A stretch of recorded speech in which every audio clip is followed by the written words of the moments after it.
Mike and Leilani went to Pancakes by the Bay next morning. Pancakes and coffee.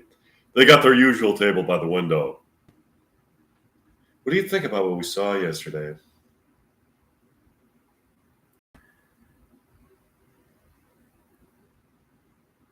It certainly was fucking intriguing. We've now seen a multidimensional object that opens up a realm of beauty and a multidimensional object that opens up a realm of hideousness.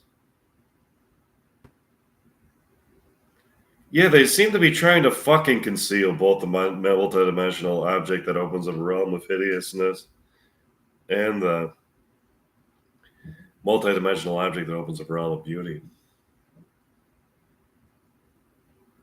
Let's just order breakfast and talk about something else for now. That would be nice. Penelope, the fucking waitress, takes their order. It's her favorite waitress. How can I help you? I'll have the Bayside griddle cakes with extra butter and some of your strawberry maple syrup, along with a cup of morning coffee. Coming right up, Mike. What's it going to be for you, Leilana? I'll have the paradise pancakes and a cup of succulent coffee. I'll have that for you fucking people. By the way, Leilana, how is your writing project going for Coffee Lovers Monthly? It's going great. I find that I have an ability to write about coffee in a poetic way that expresses the way coffee not only a beverage that brings an exquisite taste sensation to my mouth, but also connects my soul to the eternal realm of pleasure that transcends this earthly plane of existence.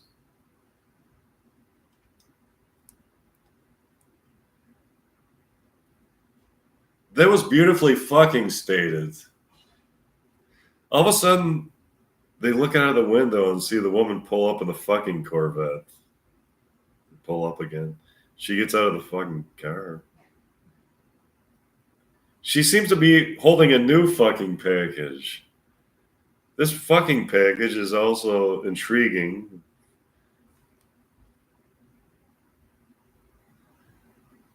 From the near distance is heard another woman screaming, "Get her! She's got the fucking package." The woman gets back into her fucking Corvette and fucking drives off frantically. Wow. I wonder where she went in her car. I wonder what's in the fucking package.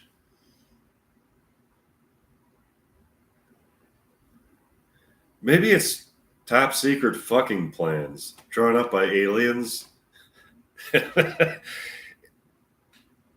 are fucking interested in taking over planet Earth. I'm sure we'll find out soon.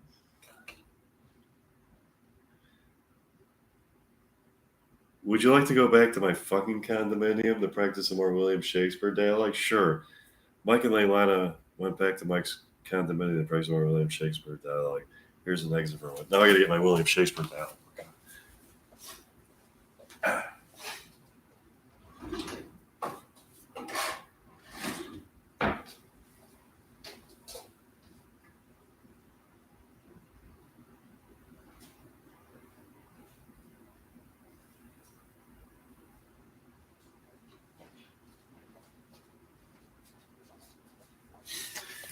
Okay, Romeo and Juliet.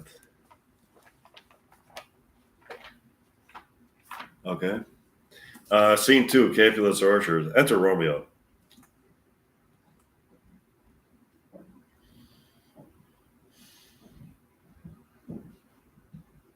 He just has scars that never felt a wound. Enter Juliet above the window. But soft. What light through yonder window breaks? It is the east. And Juliet is a sun. Arise, fair sun, and kill the envious moon, who is already sick and pale with grief, that thou her maid art more fair than she? Be not her maid, since she is envious. Her vestal livery is but sick and green, and none but fools do wear it, cast it off. It is my lady. Oh, it is my love. Oh, that she knew she were.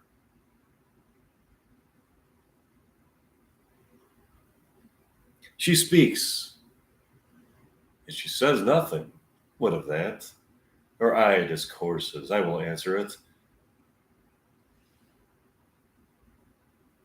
I am too bold.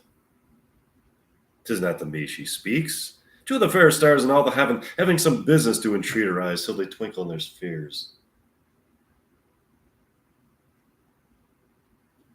What if her eyes were there, they in her head? The brightness of her cheek would shame those stars, as daylight doth a lamp. Would through the airy region stream so bright, that birds would sing and think it were not night.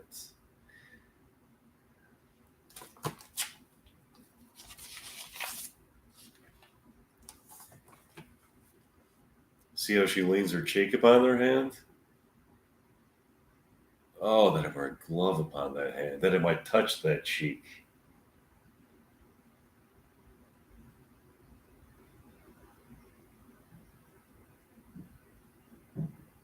I mean, she speaks. Oh, speak again, bright angel, for thou art as glorious to this night being over my head, as is a winged messenger of heaven unto the what white, upturned, wondering eyes of mortals that fall back to gaze on him.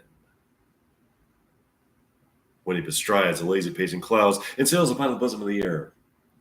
O Romeo, Romeo, wherefore art thou, Romeo? Deny thy father, refuse thy name. Or if thou wilt not, be but sworn by love, and on no longer be capable. Shall I hear more, or shall I speak of this? 'Tis but thy name that is my enemy. Thou art thyself, though not a Montag. What's a Montag?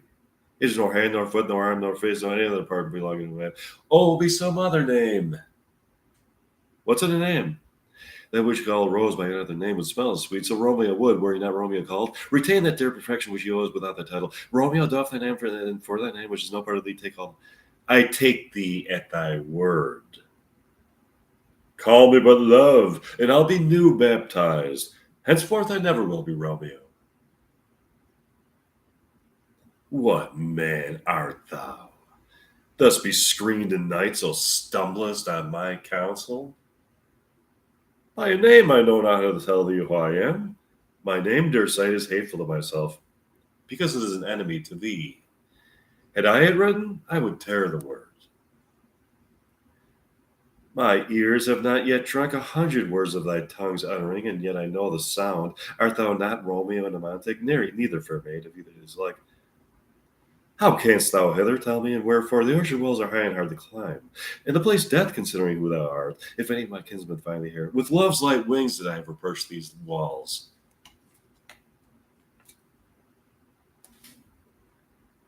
For stony limits cannot hold love out. In what love dares attempt? Therefore, thy kinsmen are no step to me.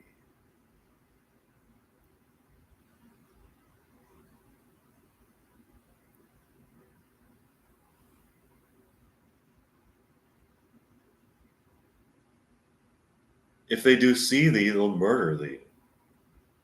Alack, there lies more peril in thine eye than 20 of their swords. Look thou but sweet, and I am proof against their enmity. I would not for the world they saw thee here.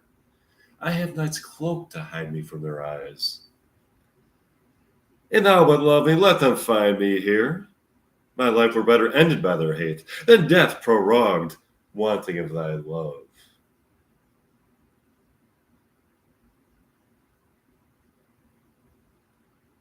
By whose direction foundst thou out this place? By love that first did prompt me to inquire. He let me counsel, and I let them wings. Or I let them eyes. I am no pilot, and yet,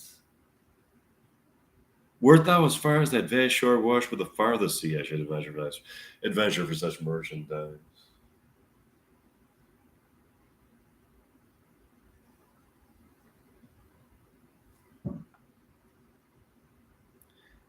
Lady, by yonder blessed moon, I vow that tips with silver all those fruit treetops. Oh, swear not by the moon, the inconstant moon, that monthly changes in her circled orb, lest that thy love prove likewise variable. What shall I swear by? Do not swear at all. Or if thou wilt, swear by thy gracious self, which is the God of my idolatry, and I'll believe thee. My hair still love. Well, do not swear, although I joy in thee. I have no joy in this contract tonight. It is too rash, too unadvised, too sudden, too like the lightning which doth cease to be. One can say it lightens sweet good night. This bottle of love by summer's ripening breath may prove a beauteous flower when next we meet. Good night, as sweet repose to rest. Come to my... Oh, wilt thou leave me so unsatisfied?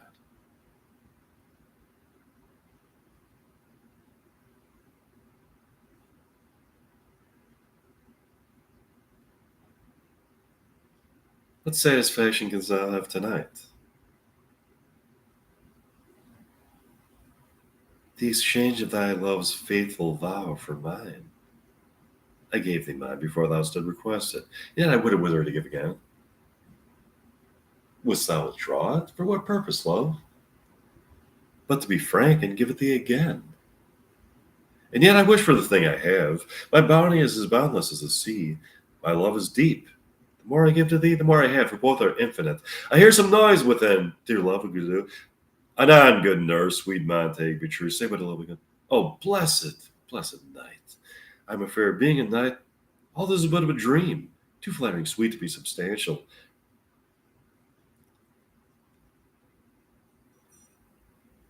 Let's see. I'm going to go to the end of the script.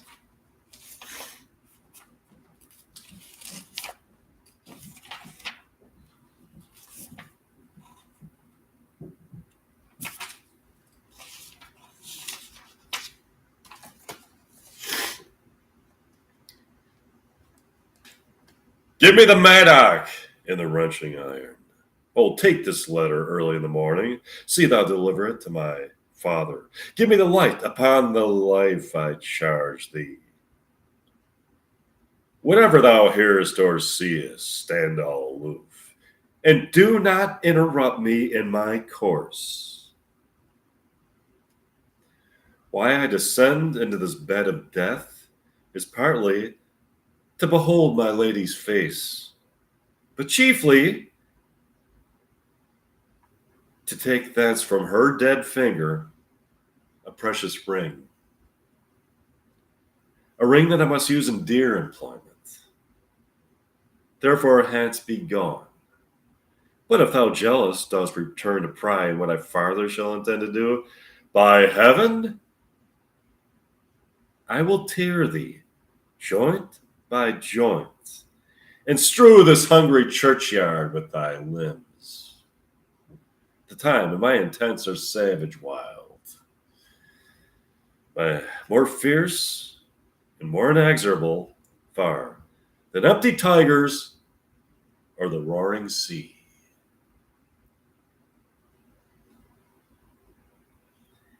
I will be gone, sir, and not trouble you. So thou show me friendship. Take thou that. Live and be prosperous, and farewell, good fellow. For all the same, I'll hand thee here and thereabout. His looks I fear, and his intents I doubt. Thou detestable maw, thou womb of death, gorged with the dearest morsel of the earth, thus I enforce thy rotten jaws to open, and in despite I'll cram thee with more food. This is the banished haughty Montague that murdered my love's cousin, which with grief it is supposed the fair creature died. In her it has come the deuce and villain ashamed of the dead bodies. I will apprehend him. Stop thy unhandled toil, vile Montague. Can vengeance be pursued further than death? Condemned villain, I do apprehend thee. Obey and come with me, for thou must die. I must indeed, and therefore came I hither. Good gentle youth, tempt not a desperate man. Fly hence and leave me. Think upon these gone. Let them affright thee. I beseech you, youth. Put not another sin upon my head by urging me to fury. Oh, be gone by heaven.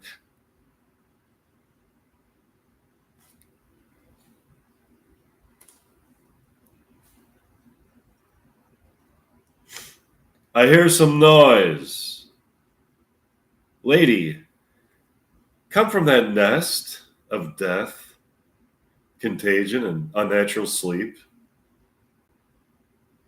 A greater power than we can contradict hath thwarted our intents. Come, come away.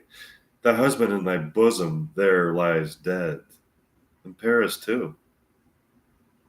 Come, I'll dispose of thee among a sisterhood of holy nuns.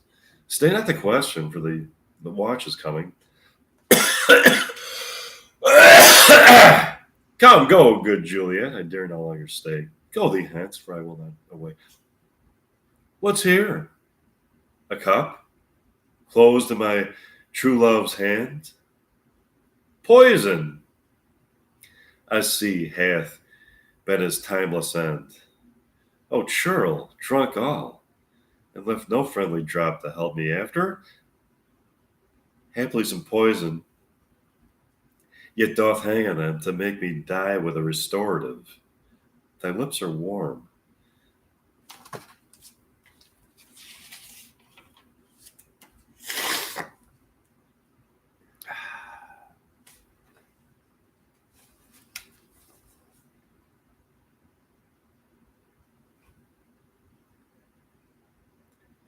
This letter doth make good the friar's words, the course of love, the tidings of her death.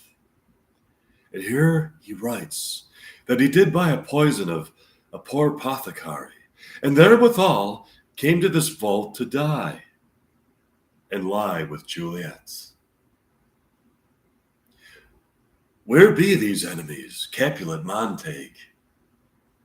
See what a scourge is laid upon your hate, that heaven finds means to kill your joys with love. And I, for winking at your discords too, have lost a brace of kinsmen. All are punished. Oh, brother Montague, give me thy hand. This is my daughter's jointure, for no more can I demand. But I can give thee more, for I will raise her statue in pure gold, that whiles Verona by that name is known, there shall no figure at such rate be set as that of true and faithful Juliet.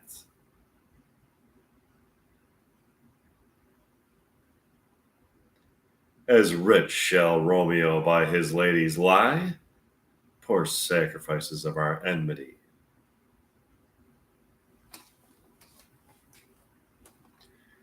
A gloaming peace this morning with it brings, the sun for sorrow will not show his head. Go hence, to have more talk of these sad things. Some shall be pardoned, and some punished. For never was a story of more woe than this of Juliet and her Romeo.